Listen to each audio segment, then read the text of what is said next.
nessa primeira edição do Arquivo em Prosa.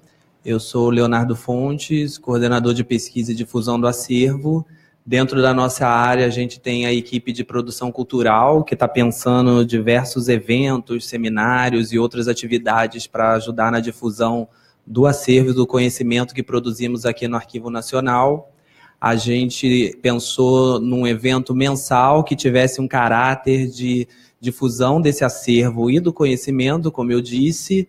A ideia é trazer convidados que sejam especialistas em alguns temas, como paleografia, gestão de documentos, caráter mais técnico e outros mais amplos, qual a relação de arquivos e artes, arquivos e música. E aí a gente pensou que a primeira edição teria como ideia essa questão da difusão cultural e educativa em arquivos, que é a principal, digamos assim, missão da área de difusão do Arquivo Nacional, que já vem sendo feita há muito tempo, por meio de exposições, publicações, agora mais a questão da difusão em redes sociais, por meio das redes sociais do Arquivo Nacional, que vocês também podem acompanhar, que é o Flickr, o Instagram, o Pinterest, que são mais de caráter de difusão iconográfica do acervo, o SoundCloud e o YouTube, que são do acervo audiovisual, o Facebook e o Twitter, que são mais amplos. A gente está no momento com uma exposição, que é o Itinerários Indígenas, que tem a curadoria da Beth Breia, nossa colega aqui antropóloga, que está aqui na plateia, que fez uma visita guiada aqui com os alunos da Ciência da Informação da UF, que foram trazidos pela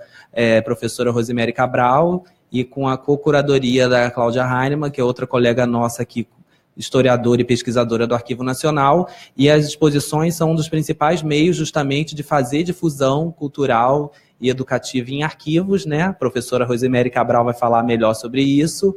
A gente está muito feliz de abrir esse evento com a presença dos alunos de arquivologia da UF, né, que estão fazendo essa matéria com a professora Rosemary Cabral, e alguns deles fizeram a visita guiada à nossa exposição, que está em cartaz até em março.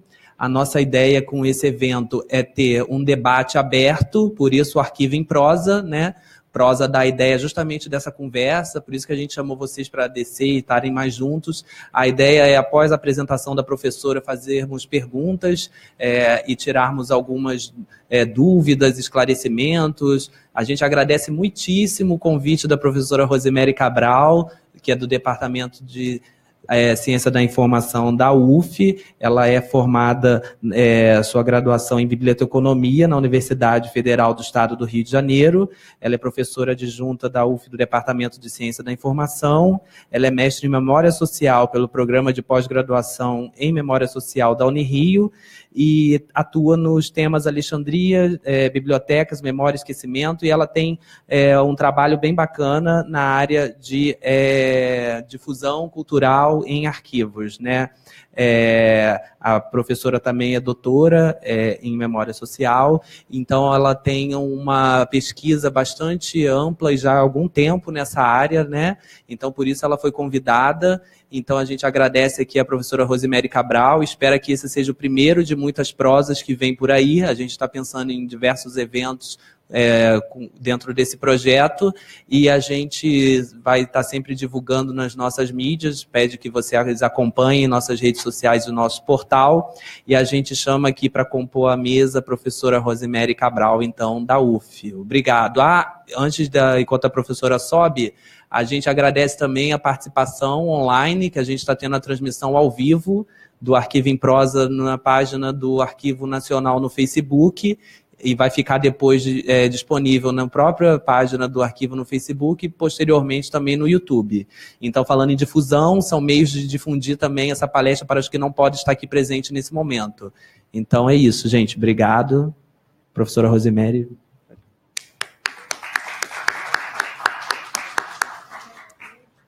Tem que ligar. Legal. Foi? Vocês me ouvem? Obrigada a todos, boa noite. É um prazer estar aqui. Como eu estava conversando ainda agora com a Cláudia e com alguns alunos, dessa vez nós fizemos uma inversão. Que nós temos recebido, já recebi algumas vezes a Beth e a Cláudia lá para conversar conosco a respeito das ideias, né, e de como o Arquivo Nacional vem trabalhando estas questões que envolvem a difusão cultural, editorial, aqui no arquivo, né, e como eles pensam, né, como eles vêm desenvolvendo essas atividades aqui. E eu gostaria de iniciar, então, na verdade, a minha fala hoje vai ser uma fala bem breve, justamente porque eu gostaria que nós abríssemos para um bom debate, né, para nós trocarmos ideias a respeito dos projetos, das atividades que já vêm sendo desenvolvidas no âmbito do Arquivo Nacional, algumas aproximações que eles já fizeram recentemente com escolas daqui do entorno do arquivo. Então, são experiências extremamente importantes para que nós possamos compartilhar, conversar e entender como essas questões funcionam, as questões que envolvem, né, problemas mais sérios de infraestrutura, de falta de pessoal, que a gente sabe que isso muitas vezes acaba dificultando, né, o trabalho dos arquivos públicos, país afora, a desenvolverem essa outra dimensão do arquivo, que é justamente essa dimensão social e cultural que eles têm. Bom, eu fiz um breve sumário, só para que nós tenhamos uma noção básica do que eu pretendo abordar, e vocês vão reparar que eu fiz uma pequena inversão. Quem que vai passar os slides?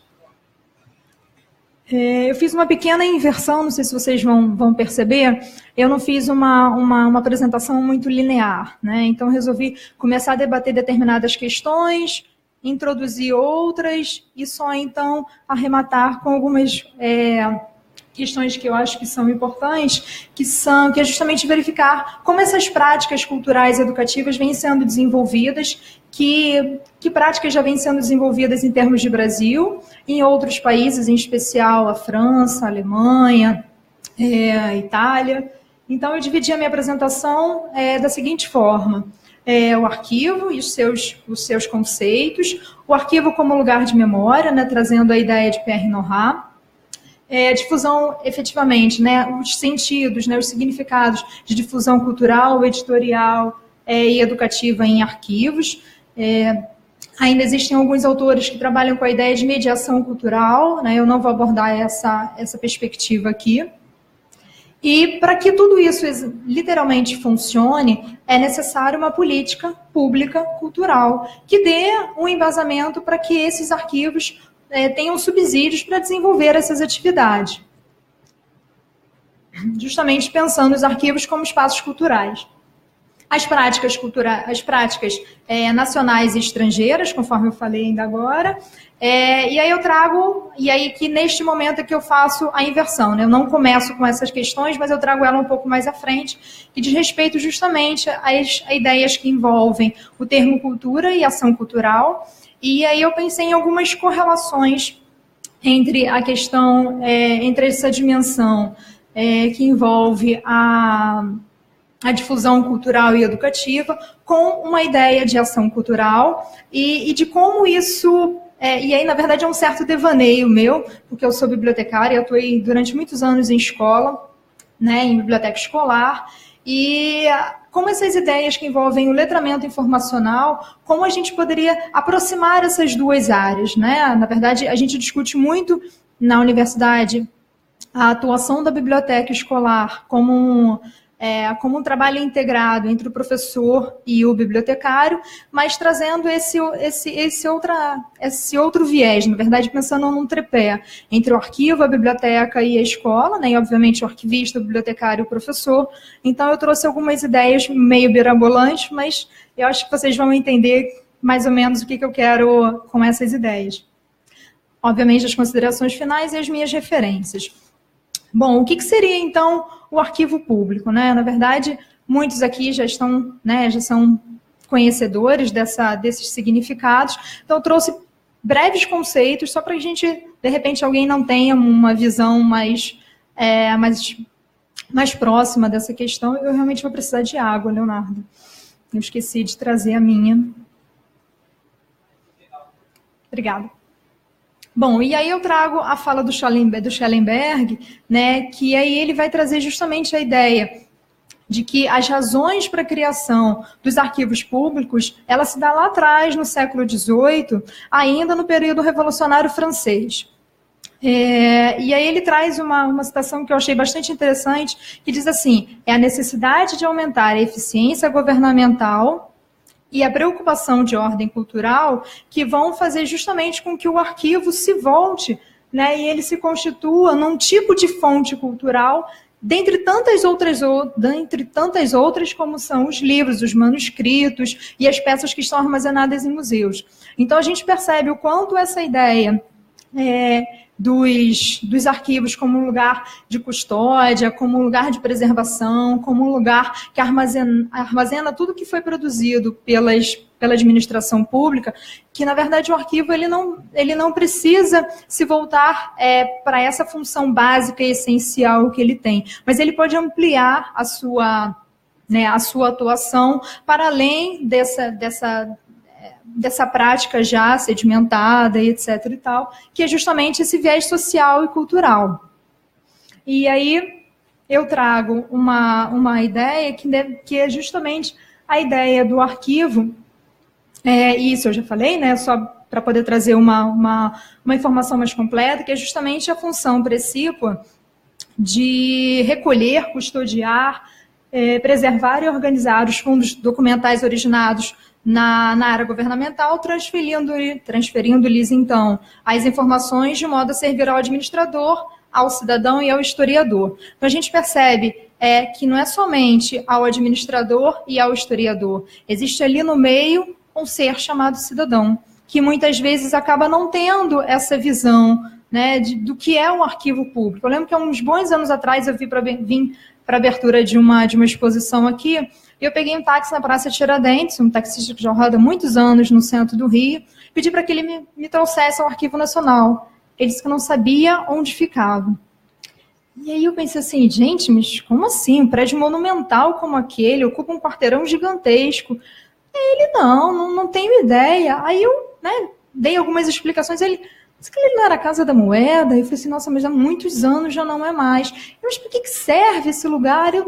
Enquanto o trânsito nos permitia, nós viemos conversando, então a gente percebe o quanto o cidadão comum ainda está muito afastado, né? Por mais que nós tenhamos, né, em termos de bibliotecas e museus, já são lugares muito mais conhecidos e mais frequentados, e de certa forma já...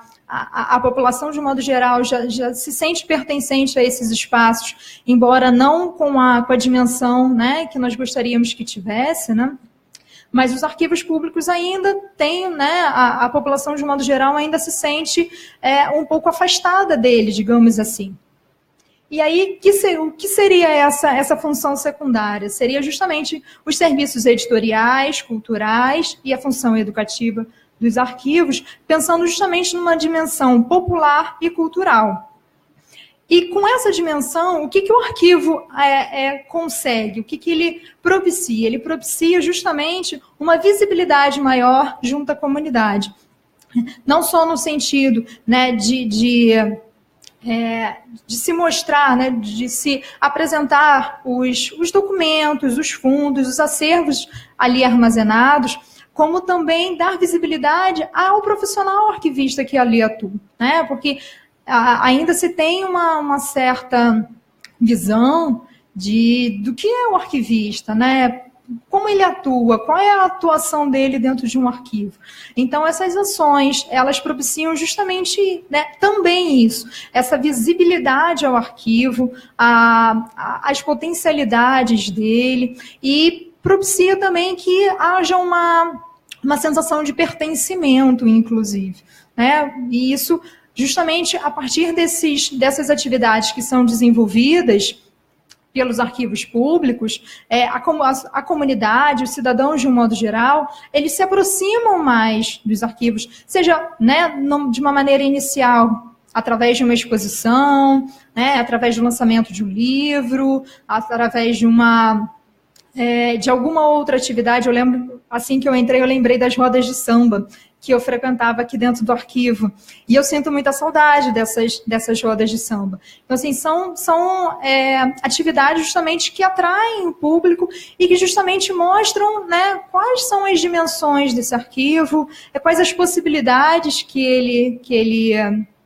ele tem para o cidadão, e faz justamente com que as pessoas passem a frequentar, né? Eu sempre digo aos meus alunos, essa disciplina que eu ofereço, que se chama Ação Cultural em Unidade de Informação, ela é oferecida aos alunos de biblioteconomia e aos alunos de arquivologia.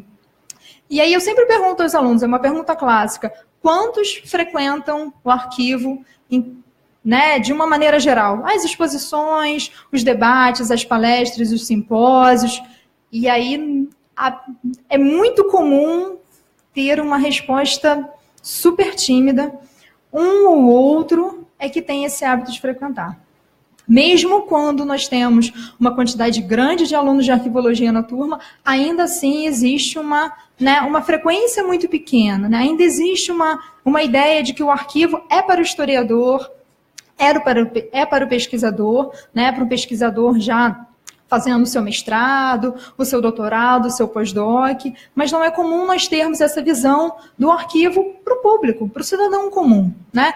Em especial, que é algo que nós vamos ver aqui, para as crianças, para os jovens, para os alunos do ensino, né, do ensino fundamental, do ensino básico, do ensino médio, porque é justamente a partir dessa aproximação, dessa divulgação, desse trabalho em conjunto, que a gente consegue propiciar que eles, na vida adulta, percebam e enxerguem o arquivo como um espaço onde eles podem obter informação, né? A partir dessa informação, eles podem produzir conhecimentos onde eles se sintam pertencentes e reconheçam que a história deles está ali armazenada. Bem, e aí eu trago a ideia do arquivo como um lugar de memória.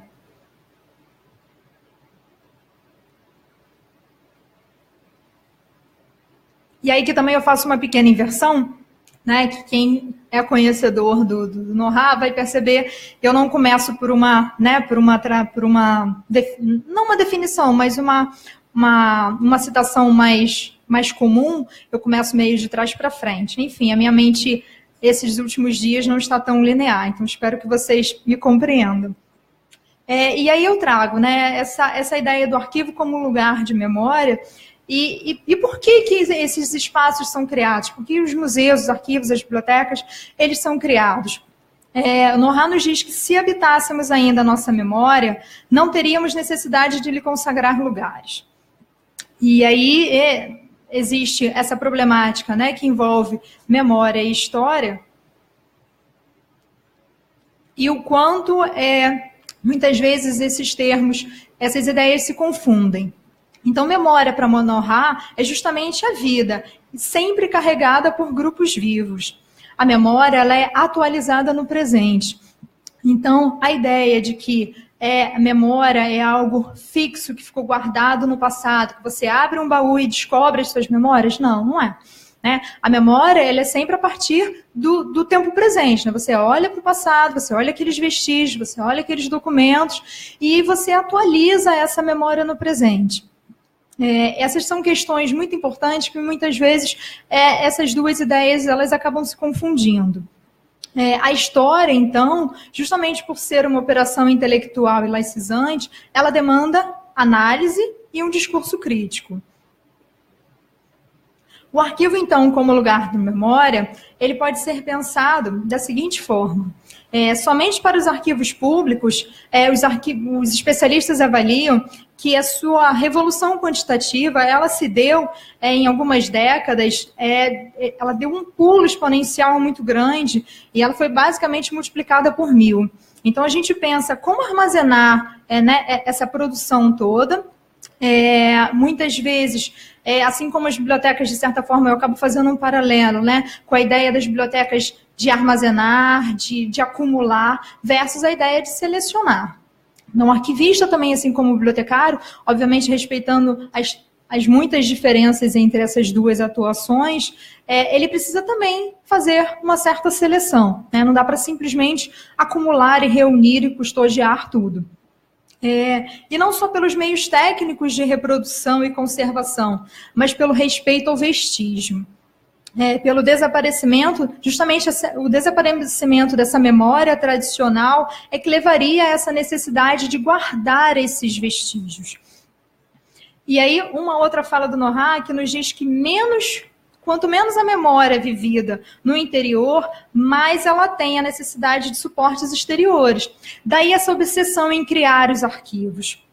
E aí, essa ideia de preservação, essa ideia de guarda, ela vai justamente trazer essa visão de que é necessário guardar tudo, né? Guardar tudo do presente e do passado.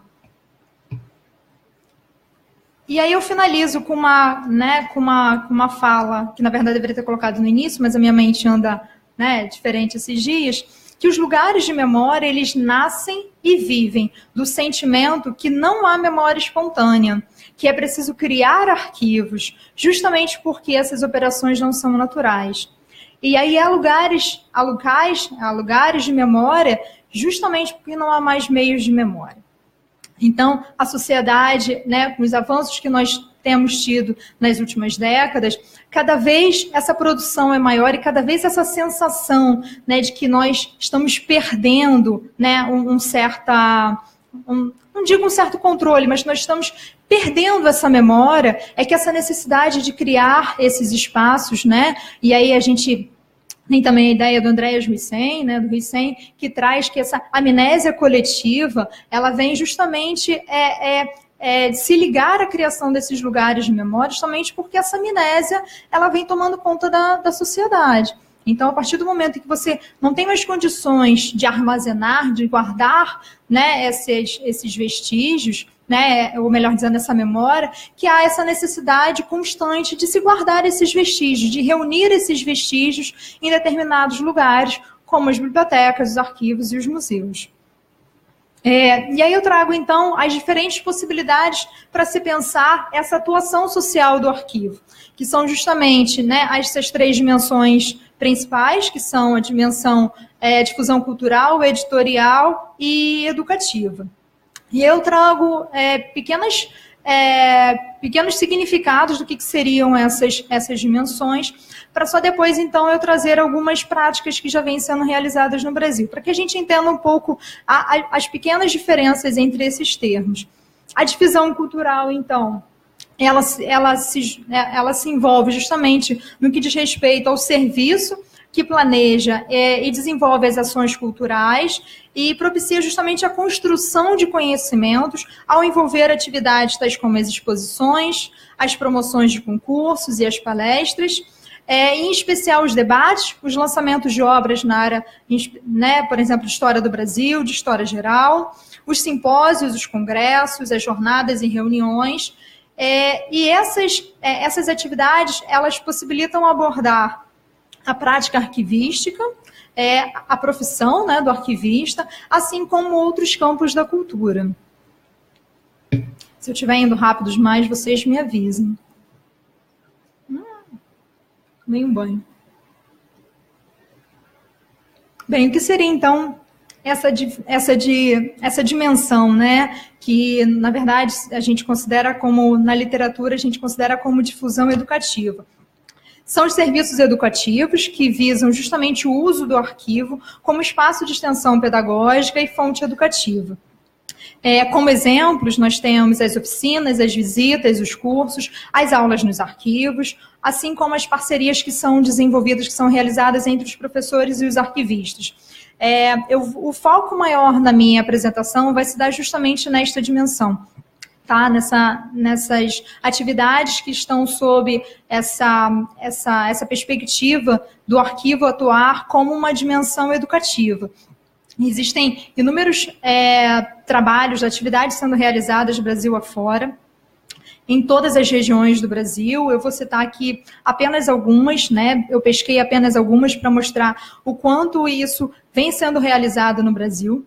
O que nós ainda precisamos crescer muito neste sentido, né, no sentido de aproximar do arquivo público, se aproximar mais das escolas, né, de traçar, né, de criar essas parcerias entre o arquivo público, né, na figura do arquivista e o professor dentro da escola, de forma que o programa das escolas, das disciplinas que são ministradas nas escolas, em especial das escolas públicas, porque nós sabemos que o Brasil vive uma crise na área de educação muito grande, e não só as bibliotecas escolares muitas vezes são ausentes, mas essa ligação, essa aproximação com o arquivo público poderia propiciar a formação de estudantes, né, que fossem mais críticos, reflexivos, né, mais conscientes dos seus deveres enquanto cidadão, dos seus direitos, e em especial no que diz respeito ao acesso a fontes de informação. Né? Por mais que nós pensemos o arquivo para um historiador, para um pesquisador, já com um nível de pesquisa bastante aprofundado, é importante que nós fomentemos essa aproximação do arquivo público com as escolas, de forma que haja uma parceria e um trabalho em conjunto que propicie que os professores tragam, né, levem os alunos aos arquivos públicos para que eles tenham aulas de história, que eles tenham aula de outras disciplinas, né, não somente ligadas, né, não somente disciplinas voltadas para as áreas humanas, mas, por exemplo, física, matemática e outras mais. Nós sabemos que os arquivos possuem acervo extremamente diversificado e que essa aproximação ela propicia o uso de diversas fontes de informação, de outras fontes de informação diferentes da do livro didático, daquele formato mais tradicional, né, de uma transmissão oral, que é algo que já há muito tempo a educação no Brasil ela vem trazendo uma série de possibilidades muito além dessa prática da transmissão oral, que é justamente a ideia de você construir conhecimento juntamente com o aluno, né, possibilitar ao aluno que ele construa os próprios conhecimentos, e fazer com que, e é uma ideia que eu vou trazer mais adiante, fazer com que os alunos, ao ter acesso a essas diversas fontes de informação, que ele tenha condições de entender como se dá a criação dessas fontes, a pesquisa nessas fontes, como ler, como entender, como analisar os fatos, os relatos, a história que ele estuda, né, na sua escola, com aquelas informações que estão contidas nos documentos armazenados no arquivo público, e como ele faz, né, a partir dessas correlações, o quanto isso pode propiciar que ele construa, né, que ele se forme enquanto um cidadão, que tem acesso a essas diversas fontes de informação e que ele construa conhecimentos a partir desse acesso. E não simplesmente seja um sujeito passivo, um mero receptor dessas informações que são repassadas em sala de aula. A difusão editorial, então, ela englobaria as publicações que visem a disseminação de produtos e serviços dos arquivos, através de instrumentos de comunicação dirigida, como os boletins, os vídeos, as revistas, as malas direta, o jornal mural e os portfólios. E aí eu antecipei um pouquinho, né, esse próximo slide, mas um dos meus, né, nos meus devaneios, eu pensei em aliar essa função educativa dos arquivos com a ideia de letramento informacional, né, que é uma ideia que a Campelo da UFMG já trouxe para o Brasil já há um bom tempo.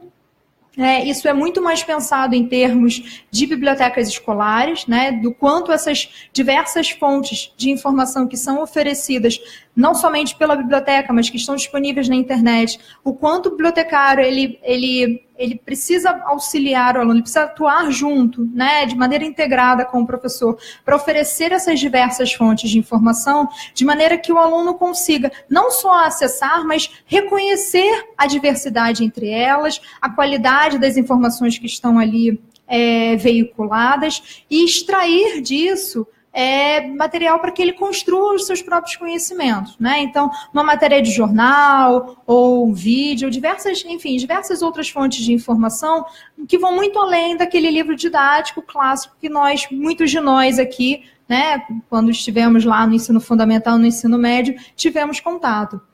Então, é uma maneira de você propiciar que o aluno das escolas que tenham esse vínculo com o arquivo público possam ter acesso a essas diversas fontes de informação, entendê-las, compreendê-las, saber pesquisar, saber fazer as correlações entre as informações contidas naquelas diversas fontes com o que foi solicitado pelo professor, e essa formação, essa preparação dele, ainda na escola básica. Existem alguns estudos que mostram o quanto isso pode ser desenvolvido já desde a educação infantil. Isso vai propiciar que na fase adulta, ao chegar à universidade, ele saiba pesquisar, ele saiba o que é um arquivo, o que é uma biblioteca, o que é um museu, quais são as fontes confiáveis na internet, quais são, né, como pesquisar diversos autores dentro de uma mesma área do conhecimento, fazer as correlações entre esses diversos autores, porque o que nós temos visto muito, e eu converso muito com professores de outras áreas, né, professores da área de física, das engenharias, de biologia, e o que todos eles me relatam é basicamente a mesma coisa. Os alunos chegam cada vez mais fracos à universidade, sem saber pesquisar, sem entender aquilo que leem, e isso é uma coisa muito grave, porque é uma falha na formação, e eu, assim, né, ao longo da minha trajetória acadêmica de mestrado e doutorado, eu convivi com pessoas no doutorado que desenvolviam uma excelente pesquisa, publicavam muito, e elas tinham uma falha em termos, né, de uso da informação, em termos de saber pesquisar em diversas fontes de informação, inclusive em problemas de uso da língua portuguesa. Então, a gente percebe o quanto essas falhas na educação, elas se propagam até o ambiente da universidade e, quiçá, dos programas de pós. Então, a partir do momento que nós conseguíssemos fazer esse alinhamento dos arquivos com as escolas, propiciaríamos justamente a formação de seres mais capacitados a lidar com a informação no mundo digital em que nós vivemos. Né? Muitos dos meus alunos simplesmente não leem mais os artigos em papel. Eles leem nos seus celulares, nos seus tablets, né, nos seus smartphones. Então, você precisa saber lidar com essas questões. Né? E aí, volta e meia, um diz assim, não, mas não estava na internet, eu não li. Então, quer dizer, só existe essa fonte, né? Você não tem nenhuma outra fonte. Não estava na Xerox, também não estava na internet, então não existe nenhum outro lugar onde eu possa pesquisar. Então, são questões que, quando chegam ao ambiente da universidade, sem terem sido tratadas lá atrás, como questões básicas, como fazer uma pesquisa, entender o que o professor pediu, fazer uma pesquisa, buscar diversas fontes de informação, fazer com que os autores conversem entre si, criar um texto a partir daquelas pesquisas. Isso tudo facilitaria quando o aluno chegasse à universidade. Você não teria que ter uma disciplina para ensiná-lo a ler, para ensiná-lo a pesquisar, para ensiná-lo a escrever, para ensiná-lo a fazer uma referência. Então, a partir do momento em que você trabalha essas questões lá atrás, já desde a educação infantil, porque é possível, né? Nós lá na UF, nós temos bem próximo, bem dentro do nosso campus, uma creche, né, com educação infantil. Eles não trabalham... Eles não estão ali para serem alfabetizados, tá? Isso é importante frisar. E muitos saem dali sabendo ler. Justamente porque eles desenvolvem um trabalho de excelência, né? A biblioteca da creche, ela tem um acervo de qualidade, ela tem profissionais formados, capacitados e habilitados a lidar com esse público, né? Que é um público sedento e muito exigente. E o quanto você, desde pequeno, você instigando e você estimulando o interesse pela pesquisa, o interesse, né, e volta e meia, os bibliotecários explicam alguns projetos que são desenvolvidos lá na creche, e o quanto, quando você estimula, o quanto é importante esse estímulo às crianças desde pequenos, de forma que elas se interessem pela pesquisa e que elas criem o hábito de chegar em casa, mamãe, eu vi uma formiguinha, só que uma era preta, a outra era maior e tinha um formato diferente, em como você pode estimular a criança, mesmo que ela não saiba ler, a fazer essas pesquisas.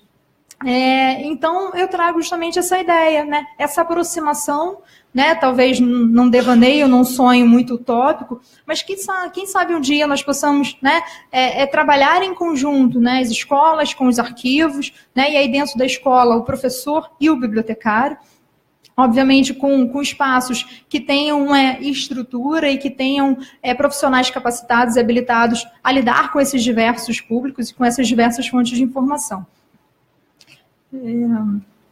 E aí, eu, na verdade, conforme eu falei, né, eu inverti um pouco a ordem. E aí, quando a gente fala de difusão cultural dentro dos arquivos, a gente precisa trabalhar com a ideia de cultura, né? Existem inúmeras, não é um conceito fechado, não é uma ideia aceita por todos, não é uma única definição que seja aceita por todos, que seja completamente aceita, né? É um conceito que vem sendo construído, vem sendo transformado ao longo do tempo. E um dos mais aceitos é o que diz que a cultura ela é um complexo que inclui conhecimentos, crenças, arte, moral, leis, costumes ou qualquer outra capacidade ou hábitos adquiridos pelo homem como membro de uma sociedade. E aí, o que seria essa ação cultural? E aí, de novo, né, no meu devaneio, o que os arquivos vêm desenvolvendo é a difusão cultural. Mas dependendo da forma como essa difusão cultural se dá, né, a partir do momento que seja algo sistematizado, que se torne um processo contínuo, talvez a gente consiga fazer uma aproximação com a ideia de ação cultural, que é justamente algo que é baseado, né, que se aproxima da ideia de mediação e criação de acervo inseridas num contexto bem definido. Então, a partir do momento em que a gente consegue sistematizar as atividades que são desenvolvidas dentro do arquivo, em especial essas voltadas para o âmbito da cultura, ela, né, sendo desenvolvida com essa parceria com as escolas, né, e na sua dimensão educativa, e sendo um processo contínuo, talvez a gente consiga pensar, né, em algo mais profundo, em algo mais complexo, que é justamente a ação cultural, que é quando você tem um processo contínuo, que tem um início e um meio, mas não tem um fim pré-determinado. Porque o que normalmente nós temos dentro dessa difusão cultural que é realizada dentro dos arquivos são eventos esporádicos. São eventos que acontecem, né, uma vez ao ano, às vezes, né, uma vez a cada 6 meses, mas não algo contínuo, sistematizado, que ocorre, né, com uma frequência e que possibilita justamente a construção de conhecimentos e a criação de acervos. Depois eu gostaria de abrir para a plateia até para ouvir, né, os comentários, o quanto o meu devaneio é realmente utópico ou não. E aí eu entro no campo das... Como é que está o meu tempo aí? Estou meio perdido. 15 minutos, tá. E aí, para que tudo isso seja realizado, para que os arquivos públicos consigam desenvolver as suas atividades dentro dessas 3 dimensões, né, difusão cultural, educativa e editorial, é necessário justamente que nós tenhamos uma política pública. Em termos de Brasil, isso ainda não foi realizado, e a gente percebe que muitas das práticas que são realizadas pelos arquivos públicos Brasil afora, elas não têm não fazem parte de uma política pública, não fazem parte de algo mais bem estruturado, que dê suporte, que mostre, que aponte diretrizes para que esses arquivos desenvolvam os seus trabalhos, né, nesse campo específico, né, dessa dimensão social e cultural dos arquivos. E aí o que a gente percebe é que isso acaba dificultando o trabalho realizado pelos arquivos, né? A partir do momento que você não tem uma política pública institucionalizada que dê suporte, que embase esses trabalhos, eles acabam sendo trabalhos mais isolados, né? Trabalhos que não têm uma conexão entre si, não há muitas vezes um trabalho contínuo, né? Não há muitas vezes não há uma continuidade nessas atividades que são realizadas, e a ausência dessas políticas públicas justamente acaba dificultando, né, não só o desenvolvimento, as parcerias e a continuidade desses trabalhos. Eu vou citar aqui alguns trabalhos que eu pesquisei no que diz respeito às práticas que são realizadas em diversos arquivos públicos no Brasil. E uma das questões que permeia todos esses trabalhos é justamente a falta das políticas públicas e as questões que envolvem a falta de continuidade desses projetos, né, dessas atividades culturais. Isso é algo realmente muito ruim, não só a questão que engloba o fato de muitos arquivos não terem uma ampla divulgação dessas suas atividades nos seus sites, E isso muitas vezes dificulta que as pessoas tenham acesso a uma informação básica, como quais são as atividades que estão sendo realizadas, quais as exposições, que tipo de atividades são desenvolvidas por aquele espaço, por aquele arquivo. Então, são essas questões que estão frequentes nesses artigos que desenvolvem justamente essa ideia de difusão cultural e educativa e mostra diversas práticas que são realizadas nos diversos arquivos em todas as regiões do país.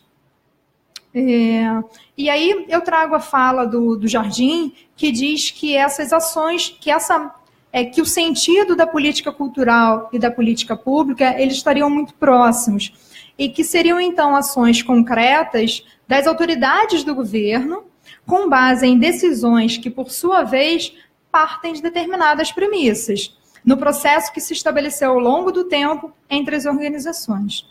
Então, é uma questão que o Jardim ele coloca com uma certa recorrência, a falta, a ausência de uma política pública voltada para essa dimensão cultural dos arquivos, e o quanto isso, de certa maneira, acaba dificultando mesmo os trabalhos desenvolvidos pelos arquivos Brasil afora. No slide seguinte, eu trago um gráfico muito interessante do Adabaldi e do Rodrigues. Eles fizeram um levantamento das atividades de mediação cultural realizadas no Arquivo Público do Estado do Espírito Santo. E aí eles trazem as diversas atividades que são realizadas, como efemérides históricas, visitas, publicações. Eles fazem um recorte temporal de 2004 para cá, se eu não me engano. E, de novo, ele cita a falta de continuidade e a falta de uma política pública que embase e que propicie que esse trabalho seja desenvolvido e que dê continuidade. E aí, nos próximos slides, eu vou trazer justamente alguns exemplos que são práticas realizadas, desenvolvidas em diversos arquivos Brasil afora. Não vou citar, obviamente, todos que eu pesquisei, apenas alguns poucos estados, só para que a gente tenha noção de como essas práticas estão sendo, na verdade, quais práticas estão sendo realizadas dentro desses arquivos. Em Alagoas, nós temos as exposições temáticas, palestras, promoção de eventos, publicações de livros, revistas e folders. No Ceará, nós temos no Arquivo Público do Estado do Ceará, exposições temáticas, palestras, publicação de revistas, visitas pedagógicas para alunos de redes públicas e universidades. Então, a gente percebe que existem, sim, práticas no Brasil, em que aproximam o arquivo com as escolas, e esses artigos, esses autores mostram o maior dos benefícios, digamos assim, é justamente a difusão educativa dos arquivos. É o que vem surtindo melhor efeito, é o que vem propiciando maior público, é o que vem dando resultados mais substanciais, digamos assim. No Maranhão, nós temos exposições, palestras, apresentações de concertos, lançamentos de livros. Essa questão em especial dos concertos também é realizada no Arquivo da Bahia, embora eu não tenha citado aqui, mas é uma prática muito interessante, e quando a gente pensa no arquivo, no museu não entendo, mas no arquivo, na biblioteca, a gente sempre pensa num lugar de silêncio, num lugar de recolhimento, de pesquisa, onde as pessoas se concentram, e aí quando você traz essa ideia de, vamos abrir para as artes, para a dança, para a música, são espaços culturais também. Então, são práticas realizadas nesses arquivos que aproximam muito o público desses espaços. Nos estados do Sul, as práticas desenvolvidas lá, elas já possuem um tempo de maturação, digamos assim, já estão mais sedimentadas e elas possuem uma continuidade maior do que as desenvolvidas nas outras regiões do país. No Paraná, nós temos as exposições virtual, as palestras, mesa redonda, guias, catálogos, manuais disponíveis para download, cursos de gestão e visitas guiadas. No Rio Grande do Sul, exposições, tanto em especial as eletrônicas, concurso cultural, enfim. Não vou ler todas não, que vai ficar muito cansativo. Em Santa Catarina também nós temos, e a gente percebe que em todos eles é muito mais comum justamente as exposições. É algo que a Belotto cita, né?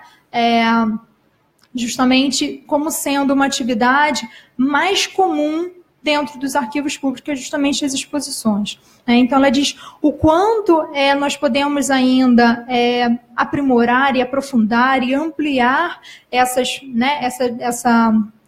função social do arquivo para muito além dessas exposições, desses seminários, desses debates, justamente aproximando mais o público das escolas desse arquivo. A Belotto dá uma série de exemplos de práticas que são realizadas em países europeus com efeitos, com consequências muito positivas, em termos de ampliação da visão do arquivo e das possibilidades de atuação dele, vão bem além da ideia de conservar, de custodiar, de armazenar, justamente propiciando essa construção de conhecimento e essa visibilidade maior, tanto do arquivo quanto dos arquivistas.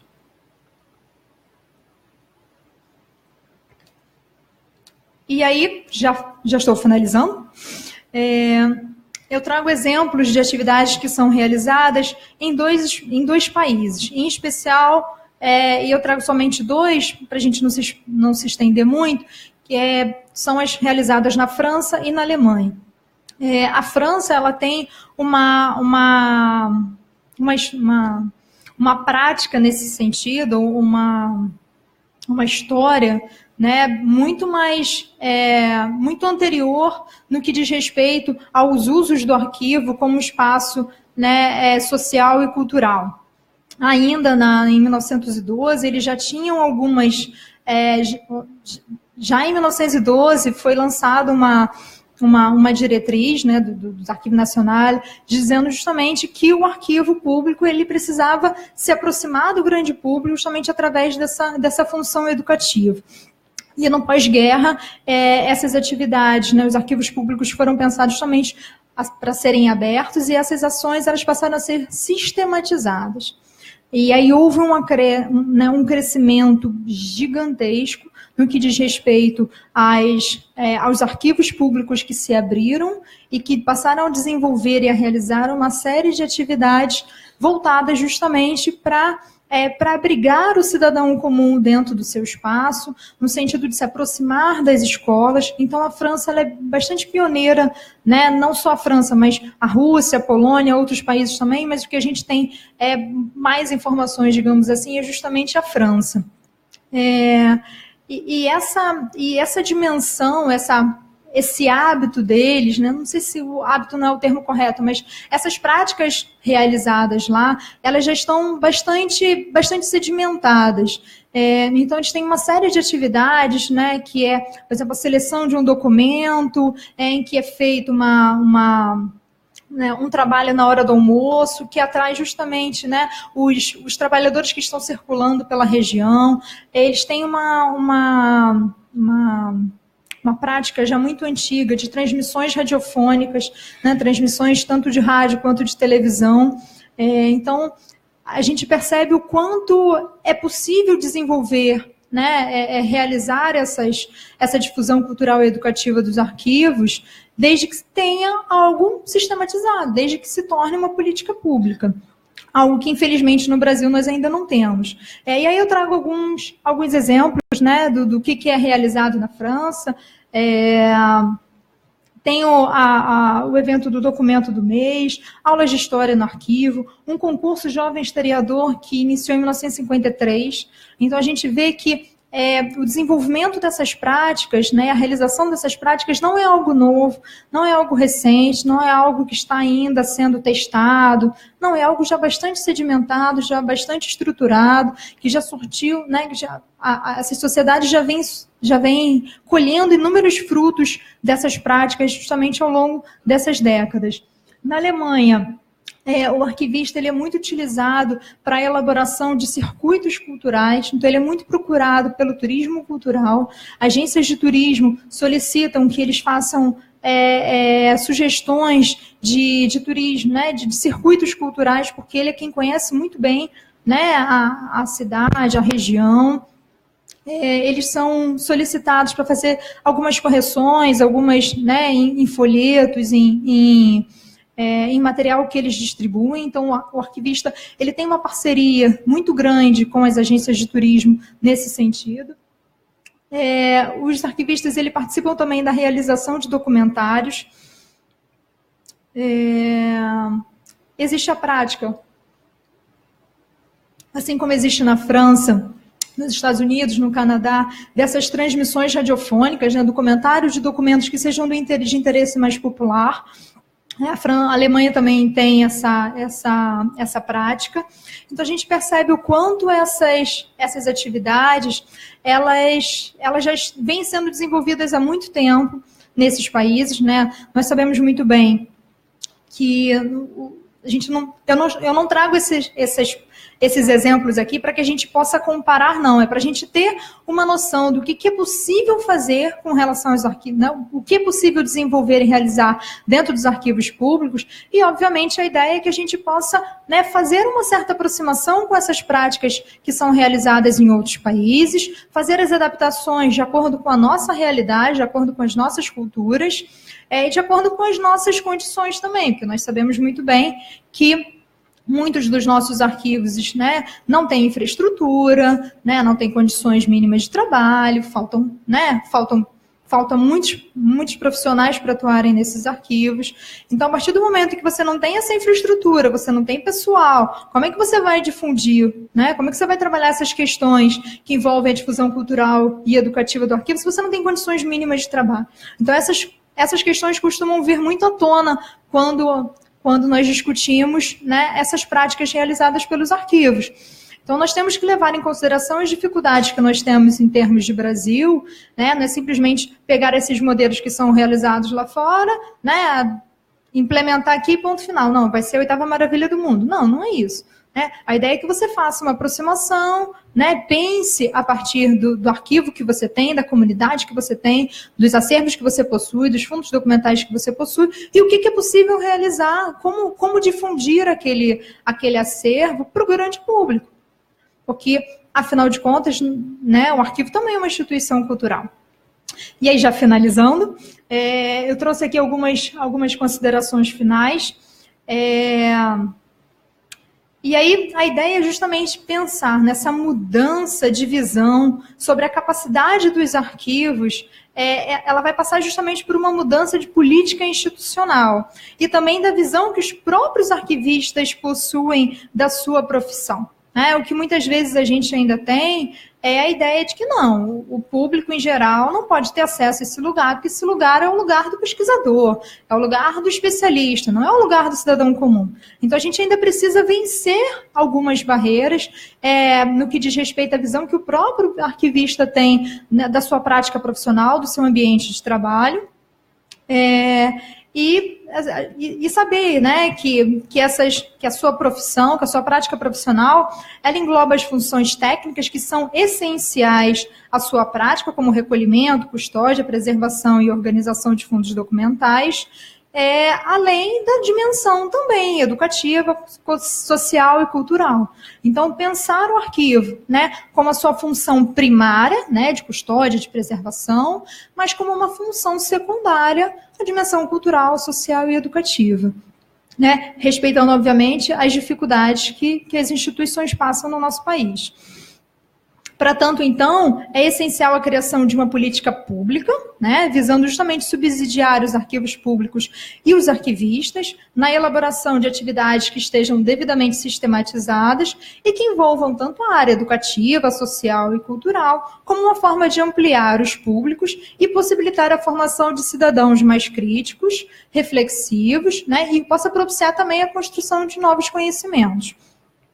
A sedimentação, então, de uma política pública bem estruturada, dando suporte à prática da ação cultural, que por seu caráter transformador da realidade social, possibilitaria, então, a atuação de indivíduos como sujeitos ativos num processo sistemático de criação de novos bens culturais e conhecimentos. Então, a partir do momento em que você consegue sistematizar essas práticas e torná-las contínuas, quem sabe a gente não consegue fazer uma aproximação com a ideia, né, de ação cultural e de letramento informacional, que a gente trabalha muito no ambiente das bibliotecas, né? Essa parceria, esse trabalho, por mais que a prática do bibliotecário e do arquivista seja muito diferente, existem algumas aproximações que seriam interessantes que fossem feitas, né? Afinal de contas, os museus e as bibliotecas, eles já possuem uma prática nesse âmbito cultural muito grande, já de bastante tempo. Então, talvez, quem sabe, esse diálogo pudesse suscitar novas possibilidades de atuação do arquivo. Bem, é isso. Eu trago aqui as referências que eu utilizei e uma pequena epígrafe no final, que, a par da cultura tradicional, os arquivos... a imagem ficou em cima. Quando fez a transformação em PDF, acho que acabou pegando. Deixa eu ver se eu tenho ela aqui. Tem. A par da cultura tradicional, os arquivos podem enveredar pelo caminho da divulgação verdadeiramente popular. E aqui eu trago o meu e-mail, caso vocês queiram entrar em contato, para a gente conversar e discutir um pouco mais essas questões. É isso. Desculpa pelo alongamento.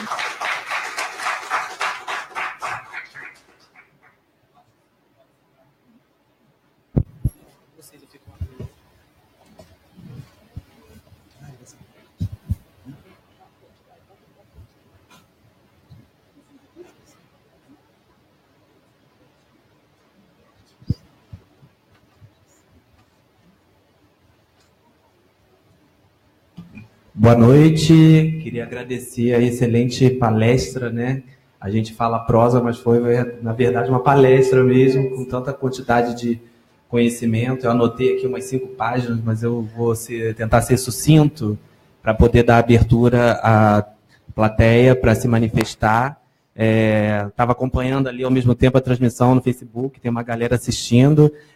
Se vier pergunta também, a gente depois encaminha para ser respondida. Eu acho que o mais interessante dessa palestra é a ideia do arquivo como espaço de cultura também, né? Porque normalmente o arquivo é visto apenas como espaço de custódia. Então, a área de difusão tem esse papel de fazer a aproximação do arquivo e dos arquivistas junto à sociedade.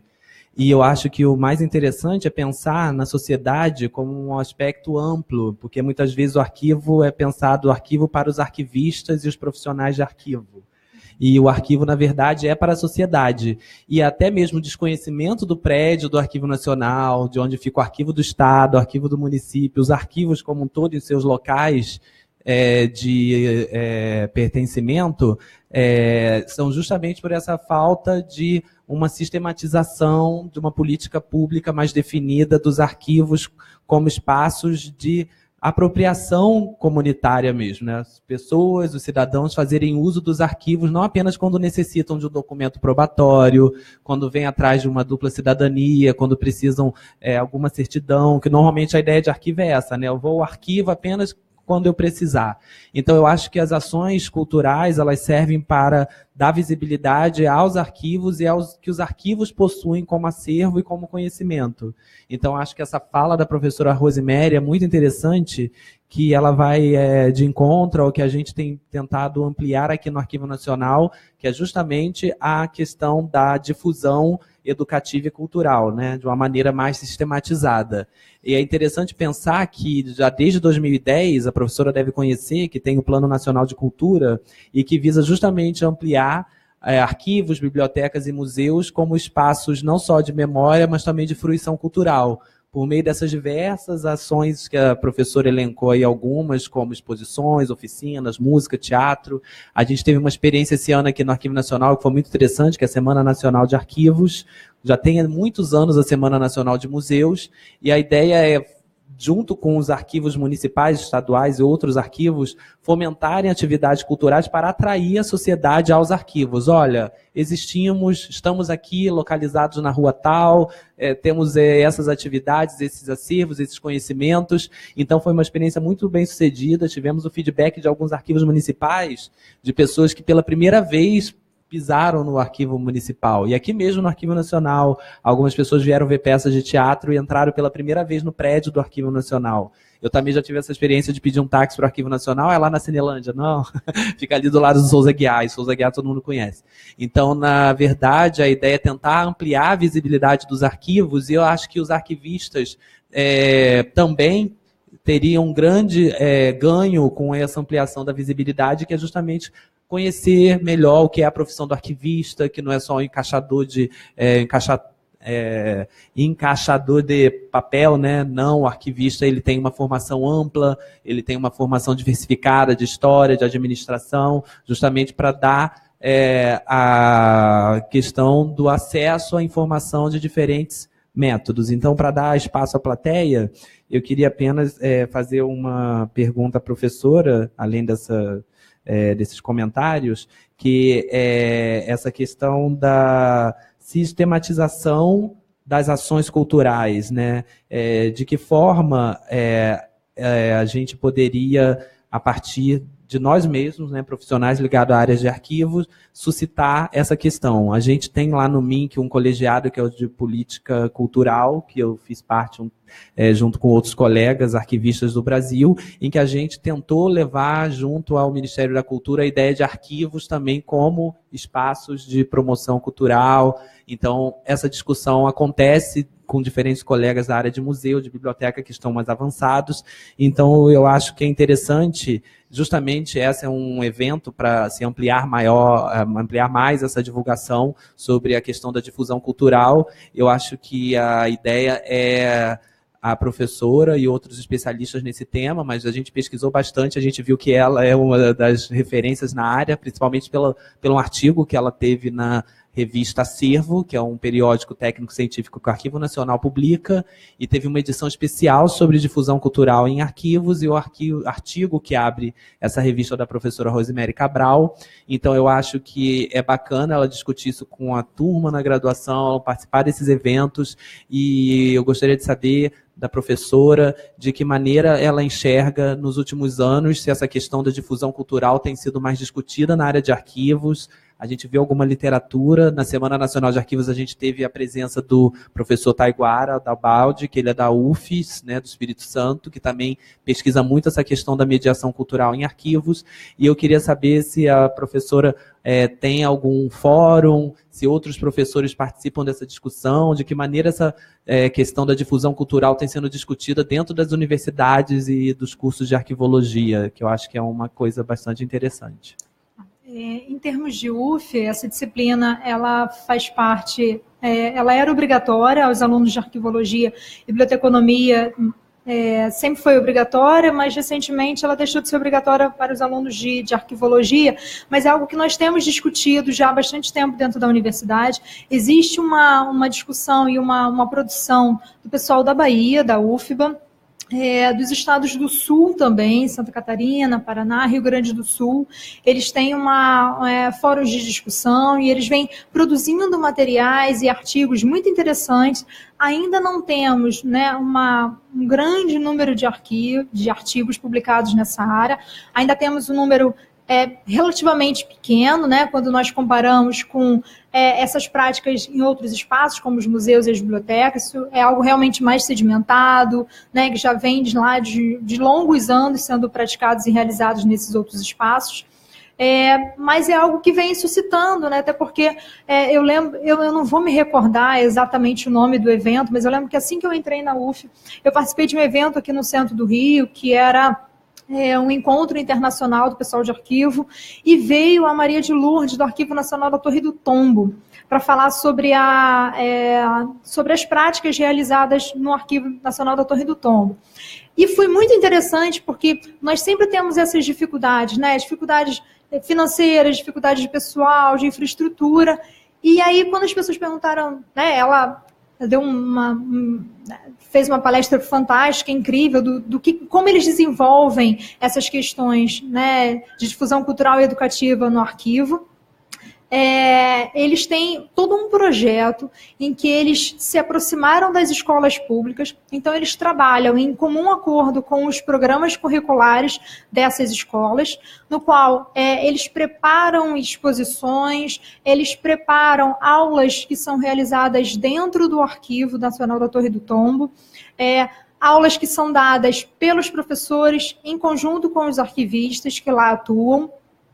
Então, ele já tem todo um trabalho sistematizado, né, de atividades desenvolvidas pelo arquivo com essa parceria, né, com não sei se é a Secretaria de Educação, o termo específico deles lá, mas tem todo esse trabalho em conjunto com as escolas. Então, a gente percebe que... E aí, a fala dela foi interessante, porque as pessoas perguntaram, nossa, mas como vocês conseguem dar conta de tantas atividades, né? Nós aqui temos dificuldades de pessoal, de infraestrutura, né? E aí ela falou assim, bom, nossa equipe conta com 5 pessoas. Eram 3 arquivistas e outros 2, que eu não me recordo se eram formados em história ou se eram auxiliares, enfim, já tem bastante tempo. E aí foi realmente muito interessante, porque as pessoas falam assim, nossa, calma aí, então a gente precisa repensar a nossa prática, né, e pensar que o arquivo, ele não está... ele tem uma outra dimensão, né, uma dimensão secundária que envolve justamente as questões culturais, educativas, e que muitas vezes nós não pensamos no arquivo como um espaço que propicia essas outras formas de... essas outras dimensões, digamos assim, muito mais uma dimensão técnica, no sentido de custodiar, de armazenar, de dar acesso à informação, mas muito mais um espaço voltado ao historiador, a um pesquisador, e não ao grande público, à grande comunidade, né? À sociedade de um modo geral. Não sei se eu te respondi. Sim, com certeza. Alguém da plateia quer fazer alguma pergunta?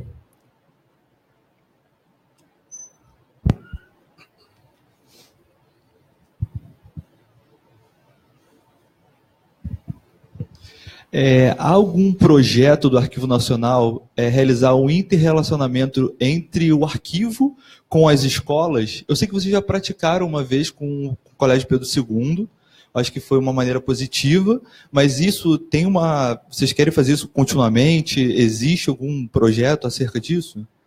Sim, foi bom você ter perguntado, porque essa ideia que a professora está comentando, no caso do Arquivo Nacional da Torre do Tombo de Portugal, a gente está estruturando uma área dentro do Arquivo Nacional que é justamente de educação em arquivos para sistematizar melhor essa parte da difusão educativa. E uma das ideias é justamente essa aproximação maior com as escolas. A gente tem a ideia de um projeto que é o Arquivo Vai às Escolas, que é justamente tentar se aproximar desde o nível mais básico, como a professora comentou na apresentação, de se cultivar desde pequeno nas crianças. Essa semana a gente teve a visita de uma turma de 5 e 6 anos, foi muito legal, de uma creche, e a primeira pergunta que as monitoras fizeram foi: o que você acha que é um arquivo? Aí umas crianças, papel velho, aí outra, papel toalha.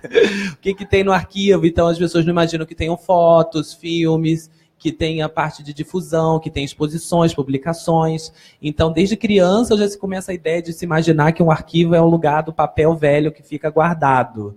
Então, o papel da difusão educativa junto às escolas é fundamental. A gente, ano que vem, inclusive, vai fazer 180 anos, né? O Arquivo Nacional, em 2 de janeiro de 2018, completa 180 anos, e nessa efeméride a gente tem planejado algumas ideias e produtos, né? Alguns dependem da questão orçamentária, mas algumas cartilhas, por exemplo, que poderem ser publicadas e divulgadas online, a gente tem pensado que é justamente para se aproximar às escolas. Elas também têm enfrentado questões orçamentárias, de trazer os alunos para cá, com questões de ônibus. A gente tentou articulação com algumas secretarias municipais de educação.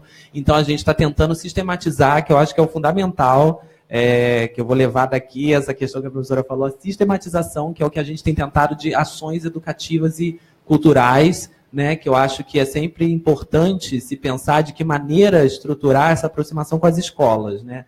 A gente já tinha essas ações pontuais, a gente está tentando ver de que maneira articular para, desde o nível mais básico até o universitário, que é o caso de vocês, ações, né, que estejam vinculadas ao que o Arquivo Nacional, no caso, que é a principal instituição arquivística do país, né, a detentora de grande parte da documentação pública federal, e além disso a gente também tem documentos privados que vêm por doação, então tem muitas discussões que podem ser feitas dentro do que é um arquivo. Todos somos produtores de arquivo. A partir do momento que a gente nasce, a gente tem uma certidão de nascimento, que é um documento de arquivo que nos valida para poder viajar, para poder tirar outros documentos, como é o caso do CPF, da carteira de identidade. Então, quando você pega uma criança, olha, você sabia que você tem um arquivo? Aí a criança vai olhar, como assim? Pois é, sua certidão de nascimento. Então, a partir daquele momento, você já é um produtor de informação e de arquivo, de memória. Então, isso começa a atrair, que eu acho que é fundamental na área de difusão, é essa aproximação da ideia de arquivo junto à comunidade, que é a questão do pertencimento.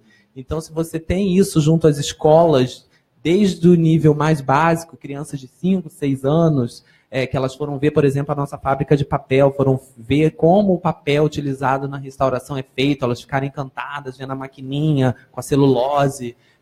Então, isso é muito interessante, desde pequena a gente saber o que é um arquivo, como pesquisar a informação como um todo, né? Que hoje em dia, com a facilidade de busca, muitas vezes a gente fica assoberbado de informações, mas não de conhecimento.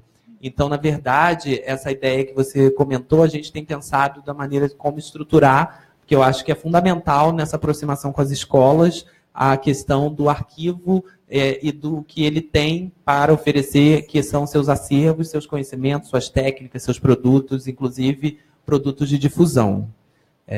Se a professora quiser complementar, eu acho que... Você quer falar? Alguma pergunta mais? Sobre esse trabalho? Não?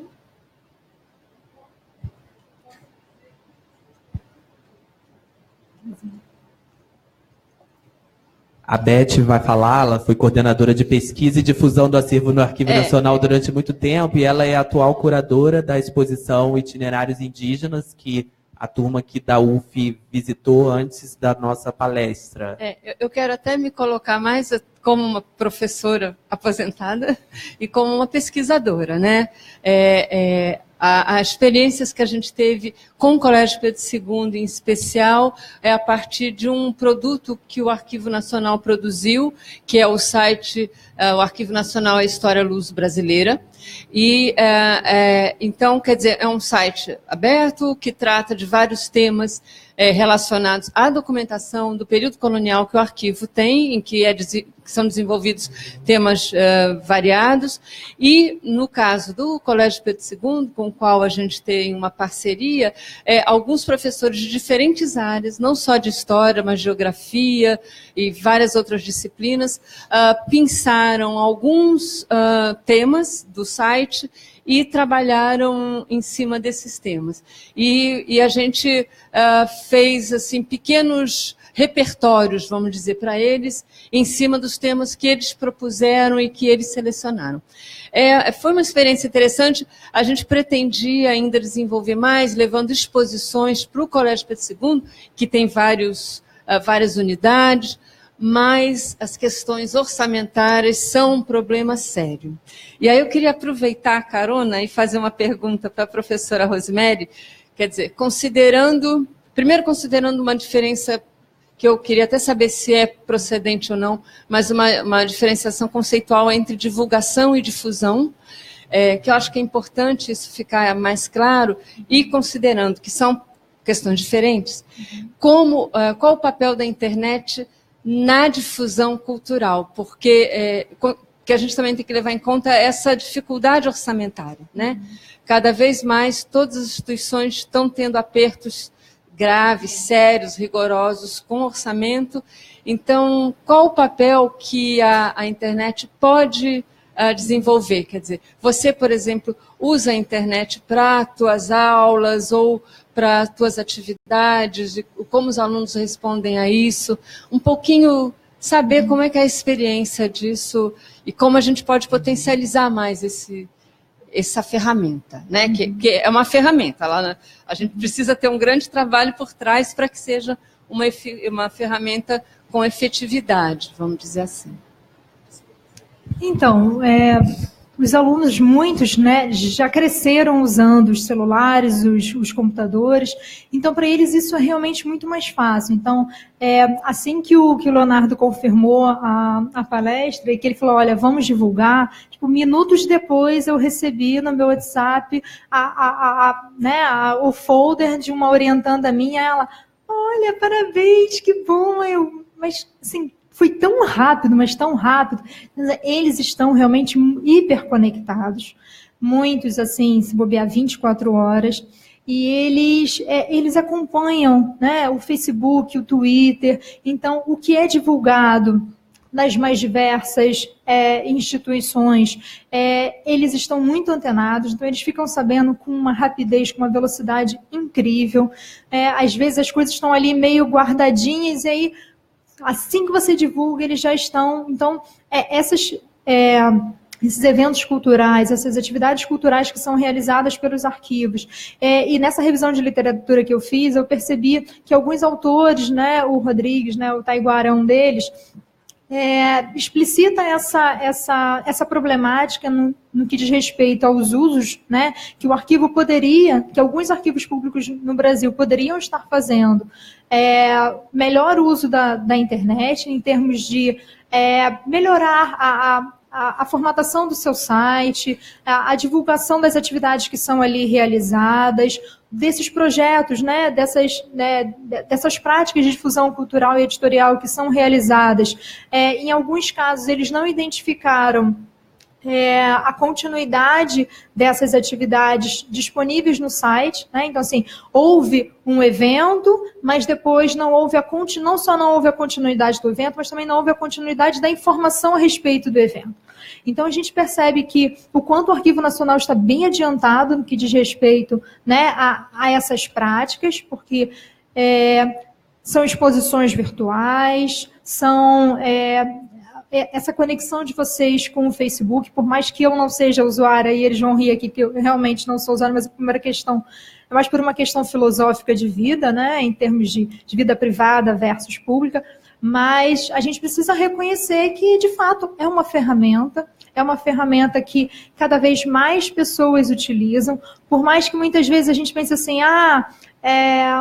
nem sempre é um uso, né, que propicia a criação de algo novo ou atualização, né? Nós sabemos que, em termos de Brasil, nós temos um número altíssimo de pessoas que fazem uso das redes sociais para outros fins, né, que não de aprimoramento, de acesso à informação, enfim. Mas aí são outras essas questões, né?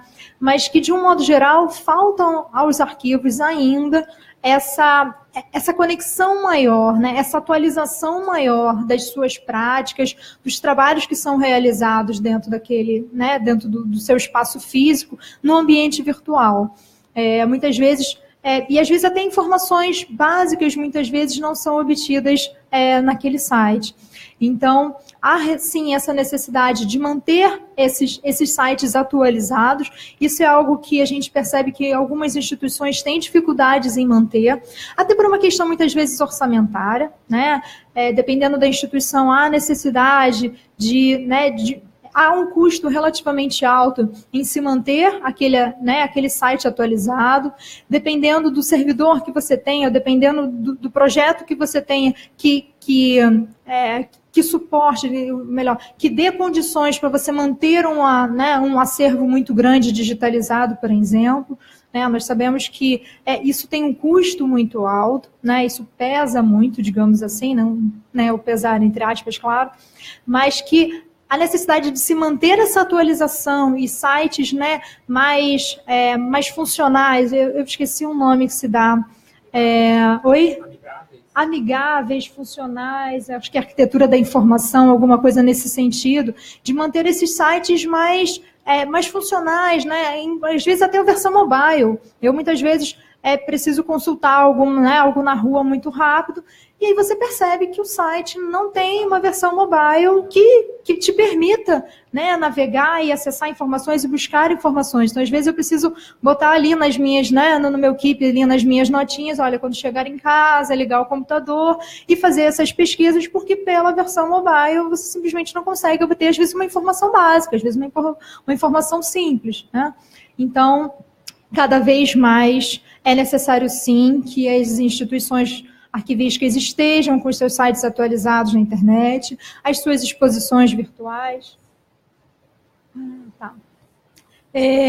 Então, essas questões que envolvem a difusão e a divulgação, eu penso na divulgação mais como uma... Não sei se talvez marketing não seja o termo, mas assim, olha, comunicação, estamos realizando tais e tais atividades. Já as questões que envolvem difusão, eu acho que é algo mais planejado, mais sistematizado, no sentido de englobar diversas atividades, né? Como exposições, lançamentos, etc. e tal. Não sei se eu respondi, não sei se é exatamente isso que você pensa, né? Que você tem, obviamente, uma longa trajetória aqui no arquivo, de pesquisador, etc. e tal. Então, eu acho que você poderia ajudar a construir essa ideia até melhor do que eu. Desculpa. Oi, Rosemary. Meu nome é Cristiano, sou coordenador geral de acesso e difusão aqui do Arquivo Nacional. Algumas falas usaram muito o Arquivo Nacional como modelo, só que nós somos um país de dimensões continentais, somos uma federação, nem todos os estados possuem um arquivo público, e se você for para os municípios, a situação piora ainda mais. E o Arquivo Nacional, ele só tem a sua sede no Rio de Janeiro e uma regional em Brasília, de forma que, se você pensa em toda a nação brasileira, a gente tem um distanciamento muito grande e físico. Nesse sentido, e pegando o Arquivo Nacional como exemplo, a gente também tem uma dificuldade econômica muito grande. Então, se eu for olhar para os arquivos estaduais e municipais, a penúria é ainda maior. E uma das dúvidas assim, que eu tenho é como realizar essa difusão cultural e educacional no interior do Brasil, entrando no Brasil mesmo, criar essa relação de pertencimento com essa memória documental, com esse patrimônio documental que o Leonardo falou, em situações econômicas adversas, como as quais, por exemplo, a gente passa atualmente. O Arquivo Nacional, que é o maior arquivo, já tem grandes dificuldades, que dirá os arquivos estaduais e os arquivos municipais. Como fazer essa promoção da difusão em contextos de adversidade econômica pelos quais o país atravessa. E, além disso, eu queria também ouvir mais um pouco da sua fala a respeito da curadoria digital e sobre a difusão na Web 2.0. Então, quando a gente fala de adversidades e de crises, né, eu acho que desde que eu nasci eu vivo nessas eternas crises do Brasil, né? Estudei minha vida inteira em escola pública, então passei por inúmeras greves, né? Desde o meu jardim de infância até o doutorado eu estudei em instituição pública, em escola pública. Quando a gente fala em crises, o que me vem à mente é parcerias. Então, conforme eu falei, a minha prática é na área de biblioteconomia, né? Eu trabalhei durante muitos anos em bibliotecas escolares, tanto de escola pública quanto de escola particular. E eu volto e meia comento com os meus alunos, olha, trabalhei numa escola pública, não tínhamos verba para absolutamente nada, porém o acervo não deixa a desejar a nenhuma das melhores e mais caras escolas do Rio de Janeiro. Como? Parcerias. E assim, parcerias e você conseguir questões simples, assim, tipo, nós somos assinantes de jornal, nós reuníamos os jornais, vendíamos a peso, com dinheiro nós comprávamos, conseguíamos negociar com muito chororô e com muito jeitinho nos livreiros, os livros que os nossos alunos estavam precisando, estavam querendo. Então, assim, as adversidades existem e, em termos de Brasil, elas vêm ocorrendo com uma frequência cada vez maior, né? A gente pensa numa montanha-russa, né? Dependendo do período, as curvas elas de crise acabam sendo um pouco maiores, né, do que as de bonança, digamos assim, mas essas parcerias são essenciais, não só para os arquivos, né, e aí eu não tenho como não fazer uma aproximação com as bibliotecas.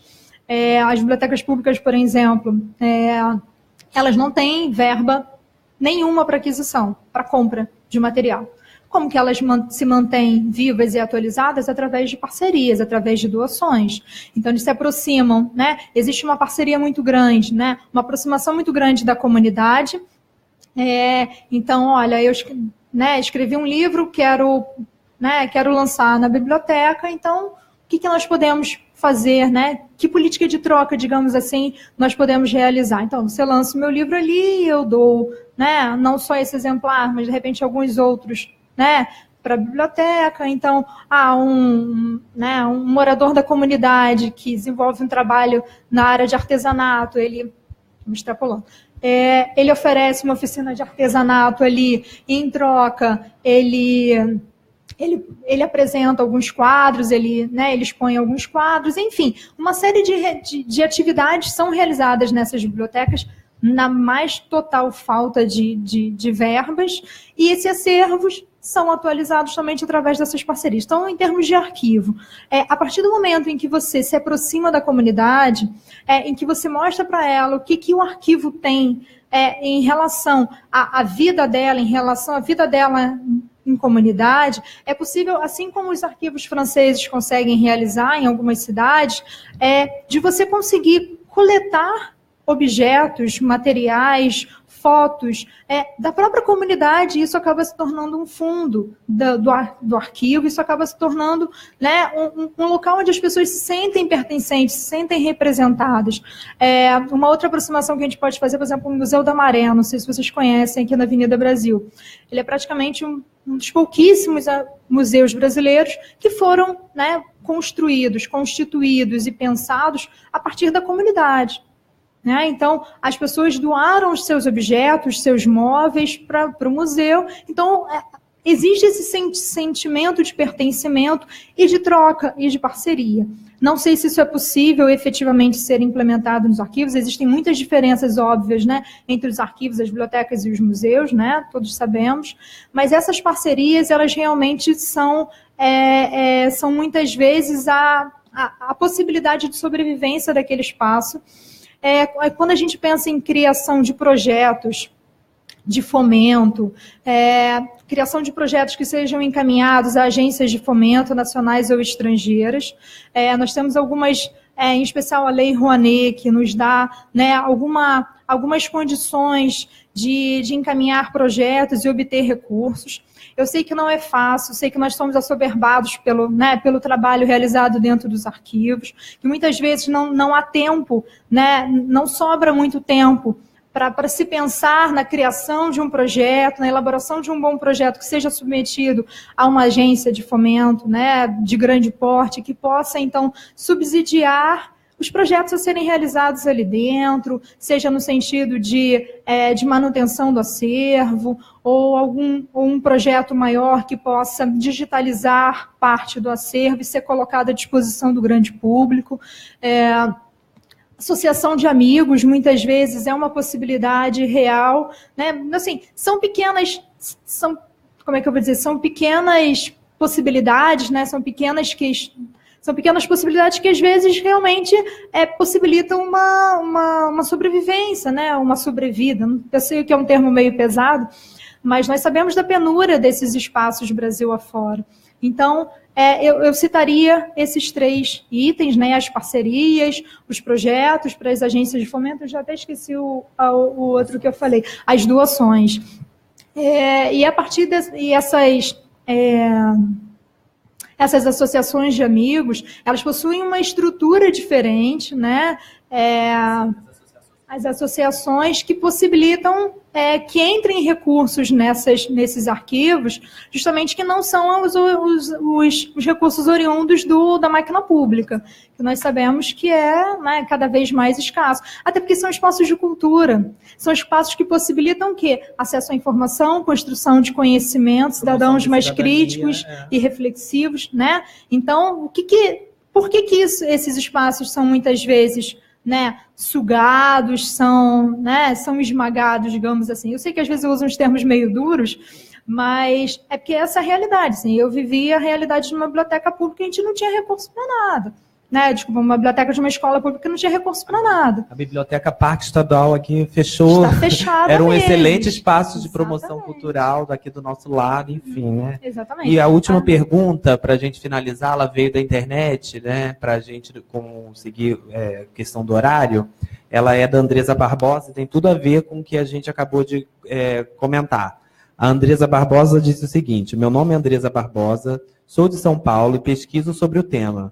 Parabenizo a iniciativa do Arquivo Nacional por tratar de assunto que deve ser caro aos arquivos.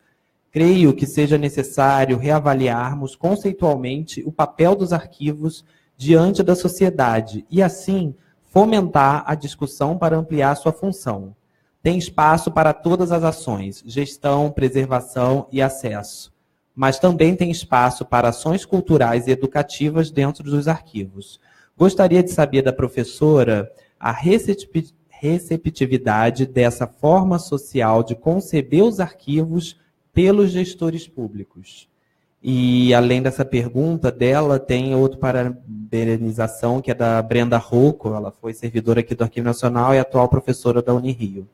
Também parabenizando esse tema, disse que é muito importante essa discussão.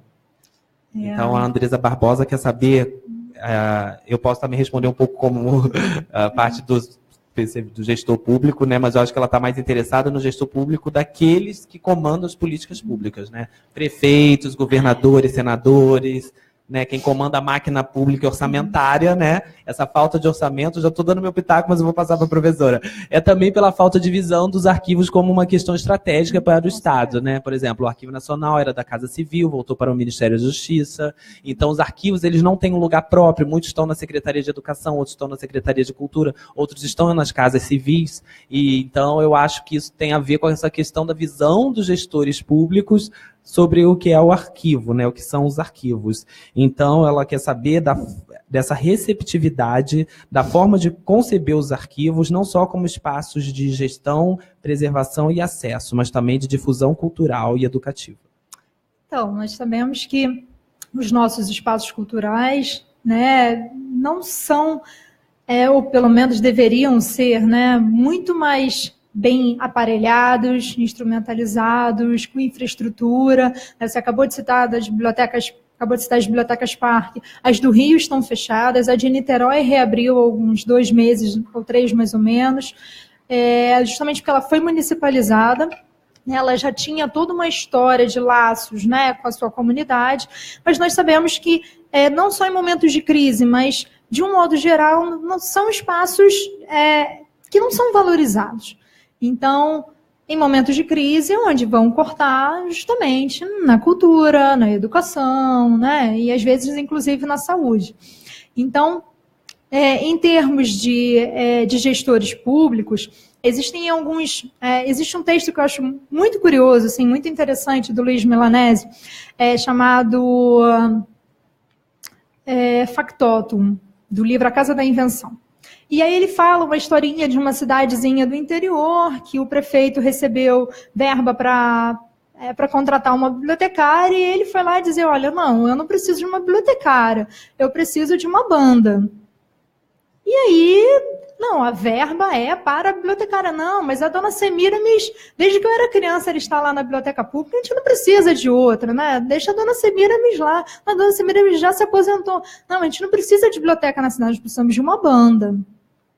Então, é um texto ficcional, mas eu acho que retrata muito a maneira como os nossos gestores pensam a cultura, né? Pensam os lugares que propiciam a criação de novos conhecimentos, né? Lugares que são lugares de memória, que são lugares que são representativos para aquela localidade. Não há interesse, né? Muitos governantes não veem interesse em manter esses espaços vivos, atuantes, que propiciem, né, uma grande movimentação nesses espaços, que propiciem disseminação de informação, criação de novos conhecimentos, formação de um público mais reflexivo, mais crítico. né, e não simplesmente mero reprodutor, né? A gente vive aí na época do fake news e a gente percebe o quanto as pessoas simplesmente copiam, reproduzem, né, cada vez mais e mais e acreditam naquelas informações que são veiculadas sem ter o mínimo de cuidado, de pesquisar para verificar a veracidade daquela informação. Né? Então, isso passa por essa formação, pela formação desse cidadão que muitas vezes ele recebeu na rede social, ele recebeu no WhatsApp, e para ele aquilo ali é uma verdade absoluta. E as pessoas muitas vezes não pesquisam para verificar se de fato é uma informação correta, relevante, atual. Às vezes é uma informação, né, às vezes é uma notícia que foi vinculada há anos atrás, e as pessoas veiculam como se tivesse sido, né, agora, recente, ontem. Então, passa por uma questão que envolve a política pública. Sem uma política pública efetiva para o espaço do arquivo, né, para o ambiente do arquivo, que dê condições, né, condições de funcionamento, de custodiar, de armazenar, de difundir o seu acervo, de se abrir para a comunidade, de digitalizar os seus acervos e propiciar que cada vez um número maior de pessoas tenha acesso, né, a esses documentos. Se você não tem essas políticas públicas, né, o Jardim fala muito disso, você acaba, né, encerrando o arquivo, né, muito fechado para os seus pesquisadores, para os historiadores, e não com essa ideia de um arquivo aberto à comunidade, né, com essa ideia de difusão cultural, editorial, educativo. 8 em ponto.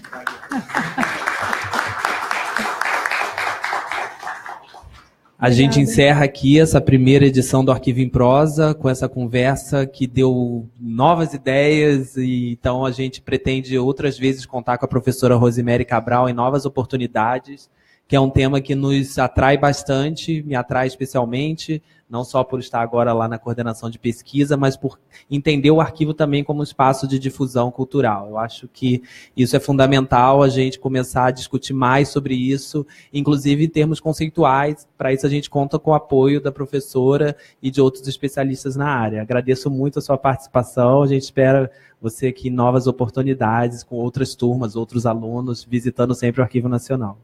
Obrigada a vocês pelo convite, foi um prazer muito grande estar aqui. Obrigada. Boa noite. Boa noite.